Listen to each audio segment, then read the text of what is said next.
Hello বন্ধুরা, আশা করি সকলে ভালো আছেন। আজকে আমি দারুণ টেস্টি একটা ব্রেকফাস্টের রেসিপি নিয়ে এসে হাজির হয়েছি। এটা বানানো যেমন সোজা আর খেতেও কিন্তু দারুণ মজার। একটা মাত্র ডিম দিয়ে আর 1 কাপ ময়দা দিয়ে এটা বানিয়ে ফেলেছি। আমি 1 কাপ মতো ময়দা নিয়েছি আর এর মধ্যে দিয়ে দিলাম হাফ টেবিল চামচ মতো লবণ আর 1.5 টেবিল চামচ মতো সাদা তেল নিলাম। আর এর মধ্যে আমি মিশিয়ে নেব হাফ টেবিল চামচ মতো জোয়ান। জোয়ানটা কিন্তু অম্ল গ্যাস নাশক, মানে দিলে পরে অম্ল গ্যাসটা একটু কম হবে, স্বাস্থ্যের পক্ষে খুবই ভালো। এবার আমি সব কিছু ভালো করে মিশিয়ে নিচ্ছি। খুব ভালো করে মিশিয়ে নিতে হবে, নাহলে কিন্তু এক জায়গায় লবণটা নুনটা বেশি হয়ে যাবে আর এক জায়গায় পানসা পানসা থাকবে। খুব ভালো করে ময়ামটাকে মিশিয়ে নিতে হবে। এবার অল্প অল্প জল দিয়ে আমি একটা ডো বানিয়ে নিচ্ছি। নর্মাল আমরা যেমন রুটি করি যেমন করে ডো বানাই সেরকমই ডো বানিয়ে নেব। অল্প অল্প জল দিয়ে বানাবো। দেখুন, আমি একটা সুন্দর করে ডো বানিয়ে নিয়েছি। ময়দাটা কিন্তু খুব ভালো করে মাখিয়ে নিতে হবে। দেখুন আমি কীভাবে ময়দাটাকে মাখিয়ে নিচ্ছি। এরম করে মাখাবেন, তাহলে খুব সফট হবে, ভেতরটা খুব সফট হবে। আবারও ঠেসে ঠেসে আমি খুব সুন্দর করে ময়দাটাকে মেখে নিচ্ছি, ডোটাকে। এবারে এর ভেতর দিয়ে দিচ্ছি 1 টেবিল চামচ মতো সাদা তেল দিয়ে আবারও আমি ভালো করে মেখে নিচ্ছি। মাখতে মাখতে দেখুন ডোটা কিন্তু খুব স্মুথ হয়ে গেছে, দেখেই মনে হচ্ছে ডোটা খুব সুন্দর করে মাখা হয়ে গেছে। এবার এটা ঢাকা দিয়ে রেস্টে রেখে দিচ্ছি। এবারে আমি কিছু সবজি কেটে নেব। এই জন্য নিয়ে নিয়েছি একটা গাজর। গাজরের পুরোটা দেবো না, আমি যে পরিমাণ বানাচ্ছি তাতে অর্ধেক গাজরই যথেষ্ট। তাই অর্ধেক গাজর আমি খোসা ছাড়িয়ে নিচ্ছি। আর গাজরটাকে কিন্তু আমি আগে থেকে পরিষ্কার করে ধুয়ে রেখেছিলাম। যে কোনো সবজি কাটার আগেই ভালো করে ধুয়ে নেবেন, নানারকম কেমিক্যালস দিয়ে এগুলো চাষ করা হয়। এবার ওই অধখানা গাজরটাকে আমি গ্রেট করে নিচ্ছি। গ্রেটারের যে বড় মুখটা আছে সেটা দিয়ে গ্রেট করে নিচ্ছি। গ্রেট করা হয়ে গেছে। আপনারা ইচ্ছে করলে কুচি কুচি করে কেটেও নিতে পারেন। এবারে আমি নিয়ে নিচ্ছি আধখানা ক্যাপসিকাম। আধখানাই লাগবে, আগেই বলেছি যে পরিমাণ বানাচ্ছি তাতে ক্যাপসিকামটা আধখানা হলেই যথেষ্ট। ক্যাপসিকামটাকে আগে থেকে ধুয়ে পরিষ্কার করে রেখেছিলাম। এবার এটাকে কুচি কুচি করে কেটে নিচ্ছি।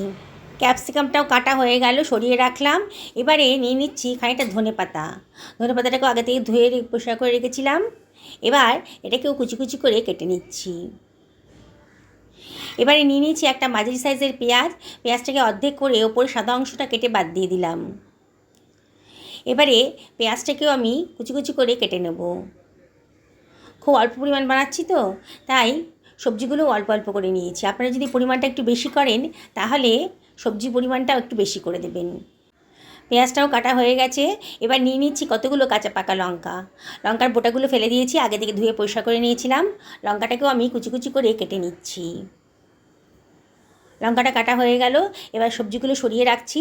এবারে নিয়ে নিয়েছি একটা ডিম। ডিমটাকে ফাটিয়ে আমি একটা বোলের ভেতর নিয়ে নিলাম। একটা ডিম দিয়ে আজকে বানাবো। ডিমটা ফাটিয়ে নেওয়ার পর 1/4 টেবিল চামচ মতো লবণ দিয়ে দিলাম আর দিয়ে দিলাম 1/4 টেবিল চামচ মতো লঙ্কার গুঁড়ো। এবার কেটে রাখা পেঁয়াজ কুচিটা দিয়ে দিলাম এর ভেতরে। আর এর ভেতরে দিয়ে দিচ্ছি কিছুটা গাজর। যে পরিমাণ গাজর কেটেছিলাম অতটা লাগবে না, সেই জন্যে 2 টেবিল চামচ মতো গাজর কুচি আমি দিয়ে দিলাম, গ্রেট করে রাখা গাজরটা। ক্যাপসিকামটাও দিয়ে দিলাম, ক্যাপসিকাম কুচোনোটা দিয়ে দিলাম আর লঙ্কা কুচোনোটাও দিয়ে দিচ্ছি। এবারে ধনেপাতা কুচিটাও এর ভেতর দিয়ে দিলাম, দিয়ে সব কিছু ভালো করে মিশিয়ে নেব। খুব ভালো করে ফেটিয়ে ফেটিয়ে মিশিয়ে নিতে হবে, যাতে খুব ভালো করে মশলাগুলো ভালো করে মিশে যায় ডিমের সাথে।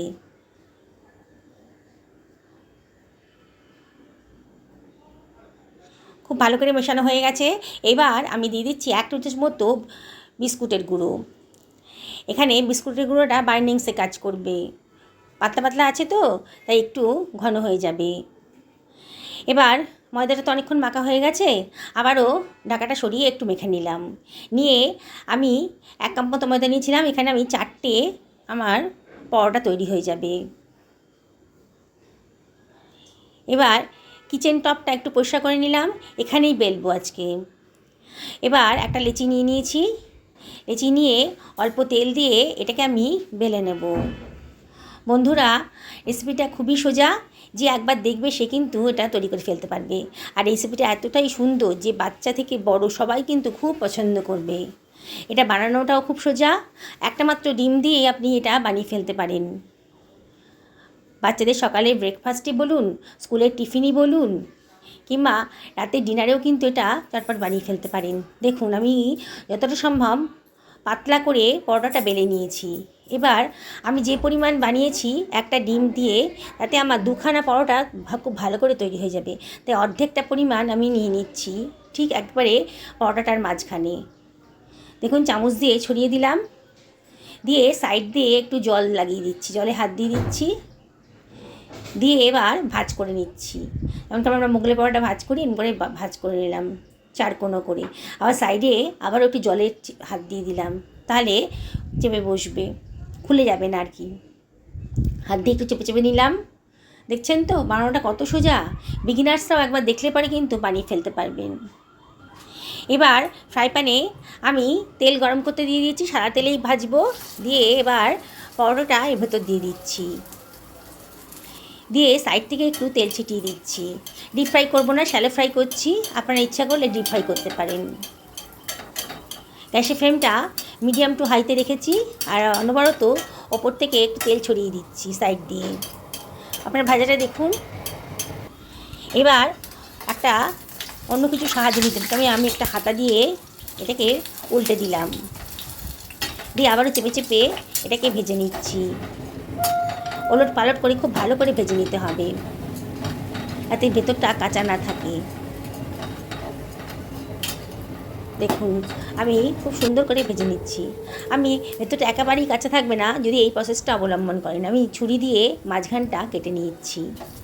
অনেক সময় হয় যে বাইরেটা ভাজা হয়ে গেলেও ভেতরটা ভাজা হতে চায় না, ডিম আছে তো, পরে খাওয়ার সময় আষ্টে গন্ধ বেরোয়। দেখুন আমি আধখানা করে কেটে নিলাম, নিয়ে ওলট পালট করে ভেজে নিচ্ছি। খুন্তি দিয়ে প্রথমে ছুরি দিয়ে কেটে নিয়েছিলাম, তারপরে খুন্তি দিয়ে চাপ দিতেই পুরো অর্ধেক হয়ে গেছে। এভাবে ভেজে দেখবেন, দারুণ সুন্দর মুচমুচে ভেতরটা একেবারে ফ্রাই হয়ে যাবে, একেবারে কাঁচা ভাবটা থাকবে না। অনেক সময় দেখেছি যে বাইরেটা খুব সুন্দর করে ভাজা হয়েছে, কিন্তু খাওয়ার সময় ভেতরে একটা আষ্টে গন্ধ বেরোচ্ছে, ঠিকমতো ভাজা হয়নি। কিন্তু আমার এই প্রসেসে একদিন করে দেখবেন বন্ধুরা, দারুণ সুন্দর মুচমুচে ব্রেকফাস্টটা রেডি হয়ে গেল। এবার এটাকে তেলটা ঝরিয়ে নিয়ে আমি এটা সরিয়ে রাখছি। আমি আর একটা পরোটা আপনাদেরকে ভেজে দেখাচ্ছি। বন্ধুরা রেসিপিটা যদি ভালো লাগে তাহলে একটা লাইক করবেন, আর কমেন্ট করে জানাবেন যে আপনাদের কীরকম লাগলো। আপনারা এটাকে কী বলবেন, মিনি মোগলাই পরোটা না সবজি দিয়ে মোগলাই, ভেজিটেবল মোগলাই পরোটা, যাই বলুন না কেন, খেতে কিন্তু সত্যি অসাধারণ। কোনো আড়ম্বর নেই, ঘরে থাকা জিনিস দিয়েই কিন্তু আপনারা এটা বানিয়ে ফেলতে পারেন। দেখুন কথা বলতে বলতে কিন্তু আমি আর একটা পরোটাও ভেজে নিচ্ছি। পুরনো বন্ধুদেরকে অনেক ধন্যবাদ, তাদের সাপোর্টের জন্য আজকে এত দূর আসতে পেরেছি। অনেক অনেক ধন্যবাদ আপনাদেরকে। তাও আমি আপনাদেরকে রিকোয়েস্ট করব, রেসিপিটা ভালো লাগে যদি তাহলে লাইক করবেন, শেয়ার করবেন বন্ধুবান্ধব আত্মীয়স্বজনের সাথে। অবশ্যই কমেন্ট করে জানাবেন যে আপনাদের কেমন লাগছে আমার এই রেসিপিগুলো। নতুন বন্ধুদেরকে রিকোয়েস্ট করব আমার চ্যানেলটা সাবস্ক্রাইব করার জন্যে, পাশে থাকা বেল আইকনটা অবশ্যই ক্লিক করে দেবেন, তাহলে আমার রান্নার নোটিফিকেশানটা চটজলদি আপনারা পেয়ে যাবেন।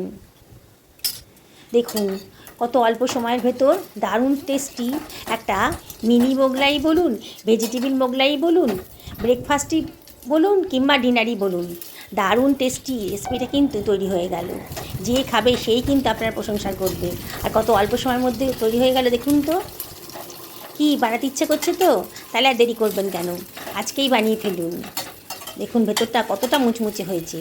শীতকালে যদি বানান তাহলে এর ভেতরে আপনারা নানা রকমের সবজি দিতে পারেন, ফুলকপি, বাঁধাকপি, ব্রোকলি সব কিছুই দিতে পারেন। দেখুন কত মুচমুচে করে ভাজা হয়ে গেছে। আবারও তেল থেকে ঝরিয়ে নিয়ে আমি এটাকে সার্ভ করে দিচ্ছি। দেখুন বন্ধুরা কত অল্প সময়ের মধ্যে দারুণ টেস্টি একটা ঘরোয়াভাবে মোগলাই পরোটা রেডি হয়ে গেল। এটা কিন্তু দোকানের মোগলাই থেকে একেবারেই আলাদা। এর মধ্যে আছে প্রচুর পরিমাণে ভেজিটেবল। বাচ্চারা তো ভেজিটেবল খেতে পছন্দ করে না, তাই এইভাবে যদি বানিয়ে দেন তাই ওরা খুব পছন্দ করে খেয়ে নেবে। দেখ কতটা মুচমুচে হয়েছে, আর এর সঙ্গে করে তরকারিও লাগবে না, সস হলেই যথেষ্ট। সকালে ভালো থাকুন এই কামনাই করি।